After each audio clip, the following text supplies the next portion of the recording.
Une grande masse du peuple le suivait, ainsi que des femmes qui se frappaient la poitrine et se lamentaient sur lui. Les pleurs des femmes pieuses étaient le seul son amical qui est arrivé au Sauveur pendant le chemin au calvaire. Sur la croix, leurs regards étaient les seuls à se poser avec amour et compassion sur le Christ crucifié.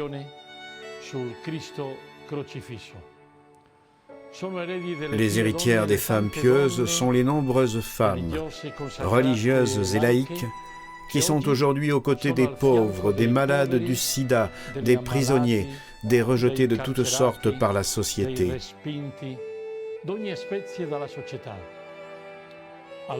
Pour eux, croyants ou non croyants, le Christ répète « C'est à moi que vous l'avez fait ». Le témoignage de Maria Troncati, fille de Marie Auxiliatrice, est l'expression d'une maternité authentique pour tous ceux qui recourent à elle, blessés dans le corps et dans l'esprit. Maria Troncati est née à Corteno Golgi, Brescia, le 16 février 1883. En 1922, elle part en Équateur pour une mission auprès des indigènes Shuar, où elle commence un difficile travail d'évangélisation avec les Salésiens et ses sœurs, avec des risques de toutes sortes. Elle travaille comme infirmière, chirurgienne, orthopédiste, dentiste, anesthésiste, mais surtout comme catéchiste et évangélisatrice. Elle mourra dans un tragique accident d'avion le 25 août 1969, offrant sa vie pour la réconciliation entre les colons et les peuples autochtones. Son esprit héroïque brille surtout au cours des épidémies, qui constituent un grave danger pour les populations de la forêt.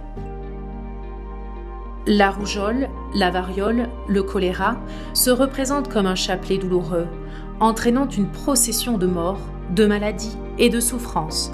Dans toutes ces urgences, Sœur Maria est toujours présente, généreuse et infatigable. Au seuil de l'humble botiquine, sa pharmacie dispensaire, Sœur Maria accueille tous ceux qui souffrent de maladies ou qui ont simplement peur, surtout les orphelins. Ces petits sont ses bijoux. La Madrecita Buena est disponible pour la rencontre non seulement avec des malades, mais de tous ceux qui ont besoin d'aide et d'espoir. À partir de son dispensaire simple et pauvre, elle fonde un véritable hôpital formant elle-même les infirmières. Elle est médecin du corps et de l'esprit. Pendant qu'elle soigne, elle évangélise. Avec une patience maternelle, elle écoute, promeut la communion entre les peuples et éduque les indigènes et les colons à pardonner. Un regard sur le crucifix me donne la vie et le courage de travailler. Dans chaque activité, sacrifice ou danger, elle se sent soutenue par la présence maternelle de Marie Auxiliatrice. Au cours des épidémies les plus graves, la journée de travail de Sœur Maria atteint même 17 heures. Les tensions et les inquiétudes concernant les orphelins et la douleur des personnes enlevées par la mort ont mis sa sainteté à l'épreuve. Ce témoignage fort et stimulant motivera un jeune prêtre à s'exclamer « Il est difficile de vaincre Sœur Maria dans le dévouement et la fidélité. » Impegno.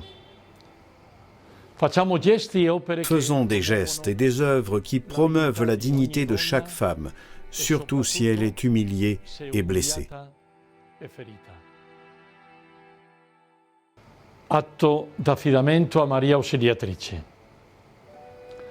Comme notre père Don Bosco l'a fait avec les garçons de l'oratoire de Valdocco, à l'occasion du choléra.